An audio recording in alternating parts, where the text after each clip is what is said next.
Hello, everybody. It's Monday. No, it's Tuesday. It is I Tuesday. used to. You know what, Joe? I'm so used to it being Monday when I chart that when it's Tuesday, I think it's Monday. And not only is it Monday, it's late on Monday. It's been a crazy day, Joe. It has been a very long not Monday, Yes. Dan. Very long Tuesday / Monday / whatever day it is. Doesn't really matter. Welcome to Charting with Dan. I'm Dan. This is Joe. I don't belong here, and I'm going to do my best. He's my co-host today because I like to have somebody to talk to. Just in When you general. chart, so you're not just charting into the void? Charting into the void. Nobody wants to do that. Joe, we got so many numbers. Let's do it. The reason we're doing this is because it was a 4-day weekend here in the U.S. Over this past weekend. It's the Martin Luther King holiday. So we've got 4-day numbers for you. Let's look at those. Let's do it. Let's look at those numbers. Let's jump in. These were the top movies over the 4-day holiday weekend. Glass was number one, $46,504,000. That is actually, Joe, we talk on the show about tracking, and they release these tracking numbers for movies 3 or 4 weeks before they come out. And Glass was expected it's going to open at like $60-70 million. Right. And so the story this week was like it came in way under tracking. If you watch this show, if you know me, I'm not a big fan of tracking because it's really based on nothing. It is. Until you get like a week beforehand and you've got reviews, you've got actual buzz going in. But Glass still came in a little under what they thought it might. Yeah. It didn't crack $50 million. I'm not shocked. We talked about this on SJU on Friday. I said I'd take the under on Glass just because it's not exactly what I think a lot of people would have thought it was going to be. Yeah, and we could talk about tracking in a moment too, because I know a little bit about tracking. That's true. You were in the business. But with Glass, do you think expectations of what we're now accustomed to what a superhero movie is hurt Glass? Maybe? To a certain degree. I think that it was definitely marketed in a certain way, and I think a lot of people perhaps had built it up in a certain way for it to be something that it ultimately wasn't.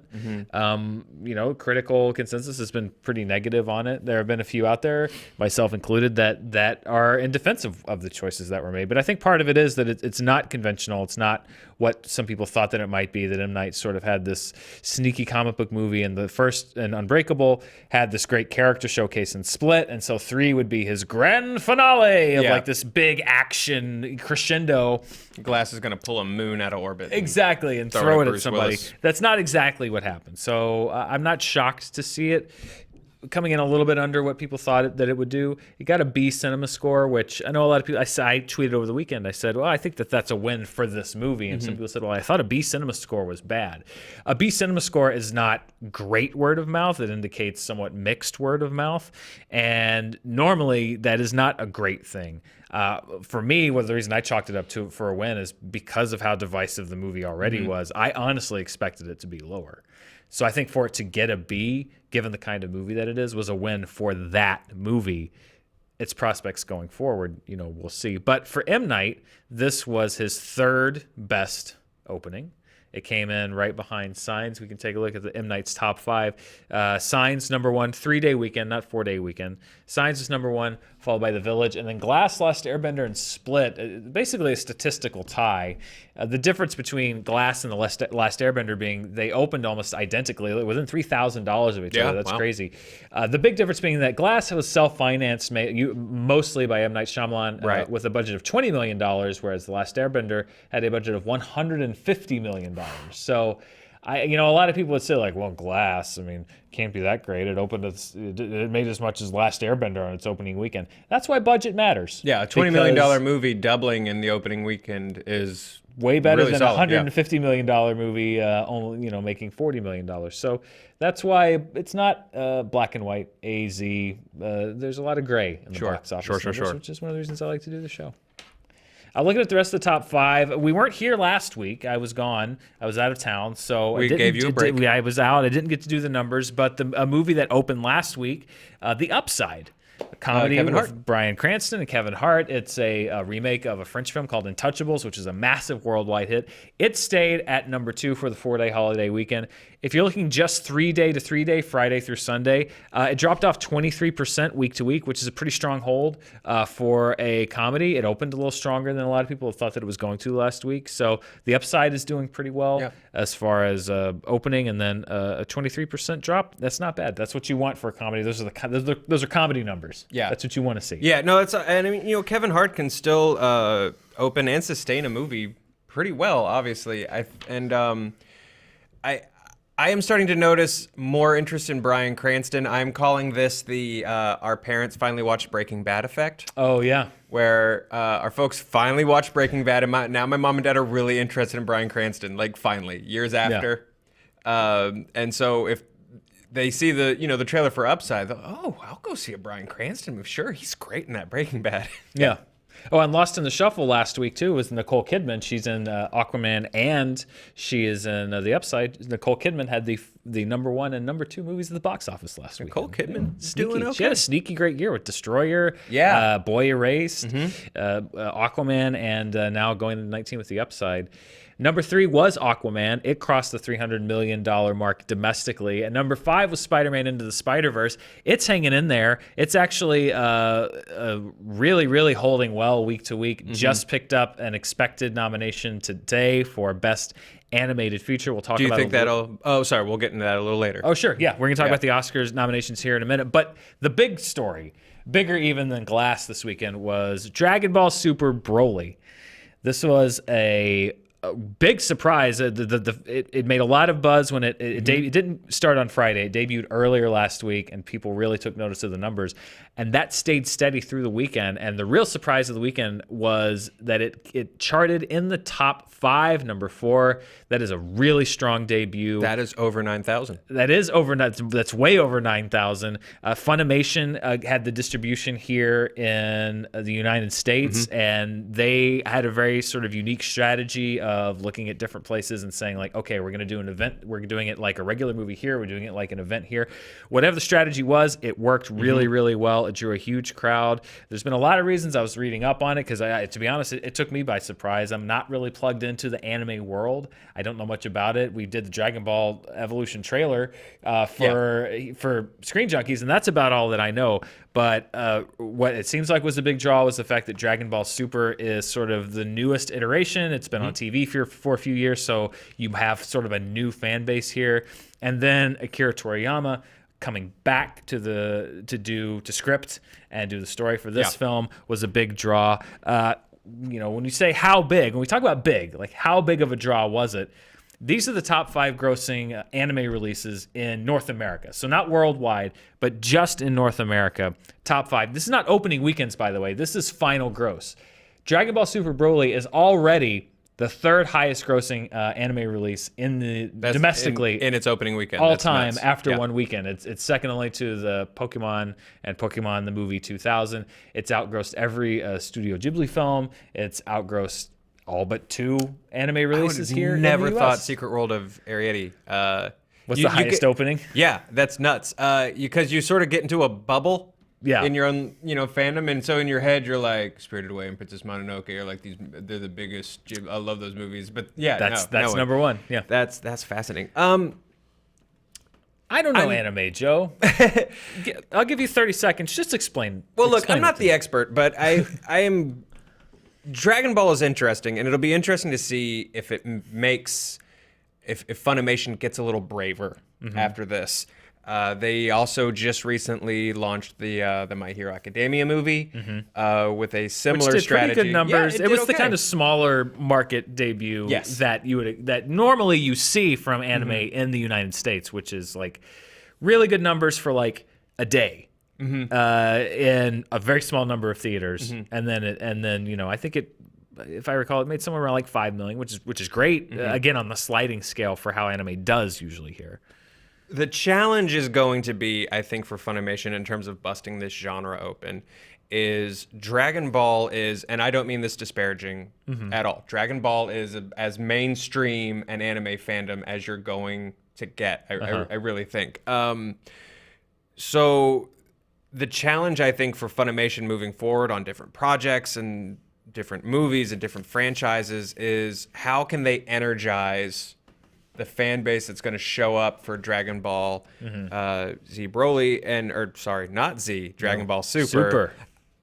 Ugh, I just felt a million people just punch me like through their phone while they were watching. I'm so sorry. It's going to be how can they energize that group to start seeing other films, other products. Quick flash. Exactly. Because if Funimation can figure out how to do that, if Funimation can weaponize the Dragon Ball crowd. Yeah. It's the same for us. Let's be real. If we can figure out how to weaponize the Honest Trailers crowd Sure. to get really into charting with Dan and SJU, we shall be kings forever. It's the same with Funimation. If they can weaponize that Dragon Ball fan base, because Funimation is has a pretty solid monopoly on anime distribution, and if they can get even a percentage of that group to go, oh, what else do they have? Okay, let's take a look. Sure. That's going to be huge news for them. Well, it's huge news this week because they did phenomenally well with this film, and we'll see how it does as it goes forward. Even super fans I know of Dragon Ball were blown away by how well it did. Yeah. No. And perhaps we'll continue. We'll see if Funimation is going to let it roll another week. We're going to see a lot of things expand this weekend, including the Oscar films. Before we get to that, though, let's look at the per-screen average. Dragon Ball was actually it was second place, but it came in under Glass. Glass, as you see a lot of times when it's not an extraordinarily crowded marketplace, was the number one per-screen film. Just over 12K per screen. That's for the 4-day weekend. It was also number one for the 3-day weekend. But 12,000 per screen for a wide release, again, that's pretty. And for a non-popcorn, yeah, non-blockbuster, because this wasn't supposed to be a blockbuster. It wasn't supposed to be. It kind of became one, but yeah, it was. It is a weird. It's a weird movie. And it's a weird movie that's also the number one movie in the world, over $80 million. It is now, I think, over $100 million total if you take in also the Monday gross. This is worldwide for the 3-day, Friday, Saturday, Sunday. Glass was number one. Bumblebee actually number two. Its international run is still going pretty strong. It has crossed the $400 million mark, which is not close to the previous Transformers films, but it was made for less than the previous Transformers films. So I think as it continues to expand and stick around in the international marketplace, the chances of seeing them continue down this road get a little better. It's not a runaway hit, but they're getting a little bit better. I think it's done at least well enough for the studio to recognize that one single good word-of-mouth movie can't necessarily undo what's happened to that franchise, because it did very well, but when it fell off hard. It fell off pretty hard. Yeah. And I think we'll see that Bumblebee and then Into the Spider-Verse, which is sticking around here,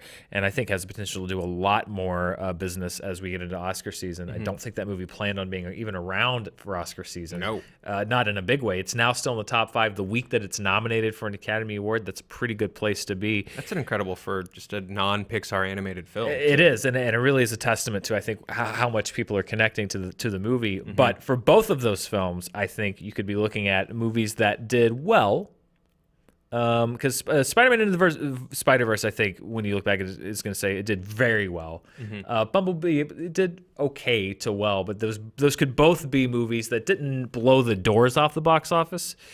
But when they get sequels, the goodwill from that, I think, might roll into a huge opening for the next film for both of those. I think you'll see goodwill for the performance of Spider-Verse well beyond just whatever the Spider-Verse franchise becomes. Tying that back into Dragon Ball, I think Spider-Verse proves there is a market for animated features that aren't necessarily, and again, not disparaging, but aren't necessarily going to just be what people sort of consider a Disney film or a Pixar film, or this is something I take my kids to. People are going to start to recognize, hey, there's animated stuff out there that's for me, that appeals to me, and I think that could mean a lot of really cool projects being greenlit. Fingers crossed. So. I love you have so many capabilities in animation that you don't have necessarily in live action. So I hope that they do the same thing. Joe, Oscar nominations were announced this morning. Agree or disagree with them. I think that one thing that you can look at is a trend that we've noticed the last several years is that oftentimes the movies that are up for Best Picture, when you look at the ratings, have not exactly been the biggest at the box office. Sure. This year kind of reversed that trend. I pulled the numbers, the domestic numbers for the 8 films nominated for Best Picture. 3 of them are over $200 million domestic grossers. That's the first time that's happened since 2010 with Avatar, Up, and The Blind Side. But even looking at BlacKkKlansman, Green Book, Vice, The Favorite, of the grosses that we know, the lowest is The Favorite at over $20 million. a lot of times when Oscar nominations are announced, maybe not their final grosses, but you've had a lot of movies that were in the single digits and the low teens. So for even the lowest grossing film to be at $22 million, I think you're seeing this year a lot of films that have done a little more business than they've been accustomed to doing with several of the releases. Usually there's one or two bigger movies, but with 3 over $200 million, which we haven't seen in several years. Now, the one thing that we don't know is Roma, because Netflix will not disclose the box office receipts of Roma. They're secret, like their actual ratings or how they judge them. We'll never know. So I can't tell you how Roma's done. 40 million people. 40 Is million. that it? 40 million? It's always 40 million people. Always 40 million people have viewed Roma in the first 14 hours. So I would love to be able to sit here and tell you how Roma has done. Anecdotal evidence suggests that it did very well upon its first limited release, but I couldn't tell you right now how it's done. The question being, I think that it is the front runner for Best Picture, just looking at the other nominations. And again, where it might have an advantage today is that it was nominated for Best Picture today. A lot of the Academy members might have screeners of the other films that they haven't seen, but they can sit down and watch Roma right now today. I have never even thought of that point. Yeah, that's really interesting. I also think it's interesting that there's a possibility that we'll have a Best Picture winner and no one will ever know how many people saw it. That's weird. I mean, that's really gonna be strange. Is if Roma goes on to win Best Picture for the first time ever, as analysts, or even just looking at how Roma has done, for example, in things like the highest-grossing foreign language films of all time. Every other movie just about, or at least in the modern era, we have numbers for. I can tell you that Life is Beautiful did this much money. Crouching Tiger, Hidden Dragon did this. Crouching Tiger, Hidden Dragon did this, that The Lives of Others won, and, at this much money. You're right. We could have a Best Picture winner where the box office picture is completely clouded because we will never know how many people actually went to a theater and saw it. A lot of people would say, well, it doesn't matter because it's on Netflix and, the lines will be blurred anyway. As a numbers guy and just as someone who appreciates film history and likes being able to go back and look at these comparisons, I'm a little sad, quite honestly, that the full picture of Roma and its performance, we may never get the scope of it. And it's only going to increase from here. Is Roma's box office and viewership the monster from Bird Box? How so?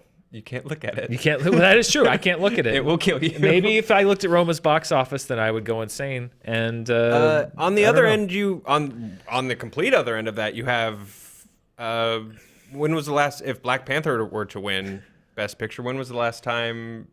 Titanic? A movie that grossed that much won Best Picture? Yeah. Ooh, yeah. I mean, you'd have to go back. Lord of the Rings Return of the King was a massive hit. That won Best Picture, but Avatar did not. The Hurt Locker. It was weird. The year that Avatar did not win, the picture with the lowest gross won, the Hurt Locker one, which is kind of the anti-Avatar. Yeah. In so many ways. Yes, it really is. And it has increasingly been that the big budget movies get the nomination, but the small grossing ones are the ones that win. So if Black Panther were to win, it would be the first time. Argo was pretty successful. That was over $100 million. You've seen some that have made over $100 million, but as far as like these monster box office hits winning, it's been a little bit. Been a little bit, and it's certainly the exception and not the rule, particularly post 2000 when you get out of there was a big string in the 80s and 90s where that was the trend. And they've been smaller films this century by and large, so that would be I'm gonna look into that. If Black Panther won, when was the last time a movie that big won? It's been a little bit. Yeah. So that's the box office numbers for Best Picture. That's what's going to be interesting to see is The Favorite, for example, opened very small and its grosses have been increasing over the weeks. That was the strategy that they chose to take with it. I'm going to be very interested to see which of these films. Roma, I won't be able to tell. Black Panther is obviously not in theaters anymore. Black Klansman is by and large not in theaters anymore. It'll probably get a limited re-release. But of the ones that are in theaters, Vice A Star is Born even to see if they expand that back out a little again. bit. The Favorite, I'm going to be interested to see which of the current nominees that are in theaters will get the biggest Oscar bump because a lot of them really see their grosses skyrocket when they get these. I big almost feel like nominations. the Favorite. I talk about it as it is, as if it is an actual thing that can think and feel. The people behind The Favorite, I feel like they've almost lucked out. Her Golden Globe speech was just wonderfully charming, and I think that is the moment a lot of people even knew that was a movie. Yeah. Same with Glenn Close's speech for The Wife, quite Wife, frankly. both great speeches. Both of those speeches, I'm sure, made a lot of people go, "Oh, I should." That was should check that darling. out, yes. I should watch that. Yeah, we'll see. It's we're closer to Oscar season. It's the window's compressing so much every year. It used to be in March, and here we are in late January talking about the Oscar nominations. So, but we have about a month to go, and we'll know all. And then as soon as the Oscars are over, we decorate for Christmas. Exactly. Yeah, that's how that works. All right, 2018. I know it's 2019, but still some business to take care of in 2018. I like to not let the charts slip from the previous year. So a couple of 2018 respect you, Dan. updates before we go. First of all, looking at the domestic chart for 2018, Aquaman jumped in the past couple weeks over Dr. Seuss's The Grinch. It is now the number 6 grossing release of the year, and I think it's fairly likely that it's going to jump Deadpool 2 there. It'll be the top 5 domestic release and the top 5 international release for 2018. So Aquaman keeps climbing the charts. Looking at the 2018 worldwide chart, there's also a little bit of movement there. Bohemian Rhapsody outgrosses Mission Impossible Fallout. I did not expect that to be a thing. No one did. Aquaman continuing, it's getting closer to $1.1 billion. I meant to look up the numbers on superhero films as far as a worldwide gross. They referenced a lot while I was gone that it passed The Dark Knight on that chart. Right. But it is continuing to do very impressively, definitely very impressively domestically, but extraordinarily impressively internationally. Momoa is a global feeling. Momoa is a momentum. Hey, Momomentum? I don't know.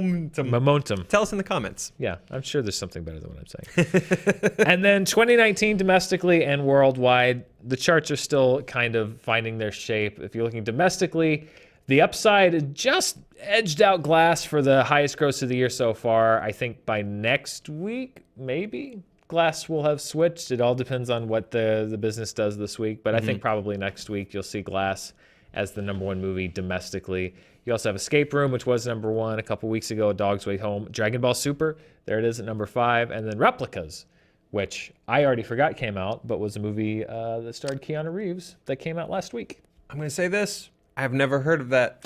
Not many people have, Jim. And it shows. Yes.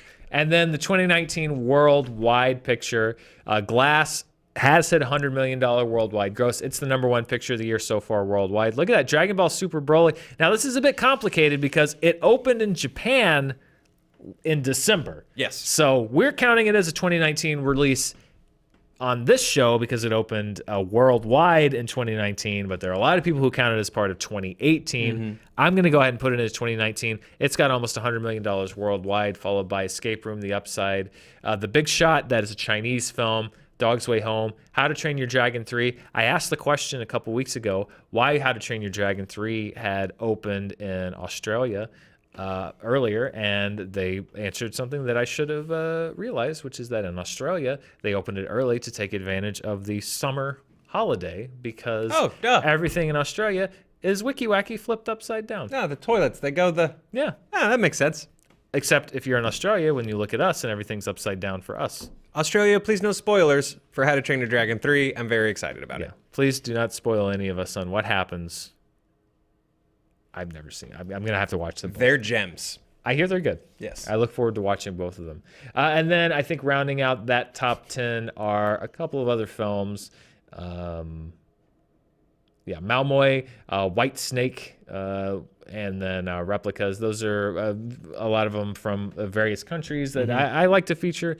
Box Office Mojo doesn't necessarily put them on their list. I have a couple different sites. I just kind of like to try to feature as many from around the world. Plus, there's the worldwide box office, and they are part of the top 10 worldwide. They are part of the world.